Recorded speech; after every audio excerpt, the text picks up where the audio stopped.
ఇదేంటా అని చూస్తున్నారా? నాకు కూడా అర్థం కాలేదు. అందుకే చూస్తున్నాను. తర్వాత దీన్ని చూసుకున్న తర్వాత పక్కన చూస్తే చెట్టు ఉంది. దీంట్లో వచ్చేసి మనం ఫస్ట్‌లో చూసినప్పుడు ఆకు అనుకున్నాను నేనది. ఏదో ఒక ప్లాంట్ ఆకు అయుంటుంది అని అనుకున్నా. ఆకులు ఈ విధంగా ఉన్నాయనుకున్నా. కానీ కాదు. ఈ ఫ్లవర్స్‌కి సంబంధించిందే అది. ఫ్లవర్ అంతా వాడిపోయిన తర్వాత అట్లా మారిపోయిందో, లేకపోతే అట్లన్న తర్వాత ఫ్లవరింగ్ వచ్చిందో అర్థం కాలేదు. చెట్టు చూడ్డానికి చాలా బాగుంది. ఇది మా కాలేజ్ రాక్ గార్డెన్‌లో ఉంది ప్లాంటు.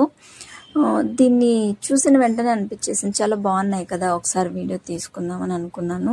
బట్ తర్వాత తెలిసింది అది ఇట్లా పట్టుకున్నప్పుడు చూసి తొందరగా నా ఫ్రెండ్ పట్టుకుంటే ఆకులేమో అనుకున్నాను. కాదు, మనం ఇంతకుముందు చూసిన చెట్టు ఫ్లవర్లుది అని చెప్తే షాక్ అయిపోయాను. సో అందుకే మీకు షేర్ చేస్తున్నాను. ఈ ప్లాంట్ పేరు మీకు ఏమైనా ఐడియా ఉంటే కామెంట్ చేయండి. నాకైతే ఐడియా లేదు, బట్ చాలా బాగుంది చూడ్డానికైతే.